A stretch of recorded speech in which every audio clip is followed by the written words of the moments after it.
الرحمن معزز ناظرین و سامعین، السلام علیکم ورحمۃ اللہ وبرکاتہ۔ آج میں ایک اہم ترین مسئلے کی طرف آپ کی توجہ مبذول کروانا چاہتا ہوں۔ وہ یہ ہے کہ مشرق وسطیٰ میں شامل اسلامی ممالک اس وقت جنگ کی آگ میں جل رہے ہیں، اور ایسی صورتحال میں انتشار کی بات کرنا، امت میں اختلاف کی بات کرنا،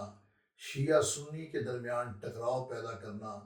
یہ کوئی ذی شعور انسان، کوئی صاحب عقل آدمی ایسا کردار ادا نہیں کر سکتا۔ اور بالخصوص پاکستان جیسے ملک میں، کہ جس میں شیعہ کمیونٹی بھی موجود ہے اور سنی بھی موجود ہے، تو ایسے ملک وطن عزیز پاکستان میں جو پہلی اسلامی ایٹمی قوت ہے اور یوتھ جیسی طاقت رکھنے والا ملک ہے، اور ایک مضبوط افواج رکھنے والا الحمدللہ ملک ہے، تو اس ملک کے اندر انتشار کی فضا کو فروغ دینا اور اختلافات کو بڑھانا،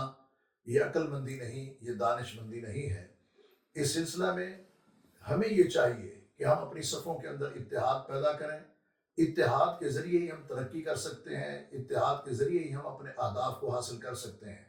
اس سے پہلے بھی آپ دیکھ لیجئے کہ اسرائیل کی بربریت جو غزہ و فلسطین پہ ہوئی ہے، شیعہ سنی نے مل کے آواز اٹھائی ہے، اور اسی طریقے سے غزہ کے جو مظلوم ہیں، بے بس ہیں، ان کے حق میں بھی الحمدللہ یہ آواز متحدہ طور پر اٹھائی گئی ہے۔ تو اس سلسلہ میں آج ضرورت اس بات کی ہے کہ ہماری صفوں کے اندر اتحاد ہو، اور جہاں تک بات ہے ایران کے اوپر اسرائیلی بربریت کی اور حملے کی، تو اس کی شدید الفاظ میں مذمت جید سنی علماء کرام نے بھی کی ہے، اور انہوں نے یہ کہا ہے کہ ایران پر یہ جو اسرائیل کا حملہ ہے، یہ عالم اسلام کے اوپر حملہ ہے۔ اور اسی طریقے سے جو شیعہ علماء ہیں، انہوں نے بھی اس حملے کو مسلمانوں پر حملہ قرار دیا ہے۔ تو اس سلسلہ میں پاکستان کو مستحکم کرنا، پاکستان کو مضبوط کرنا، یہ ہماری ذمہ داری ہے، اور ان عناصر کے عزائم کا رد کرنا کہ جو اپنے سیاسی مقاصد کے لیے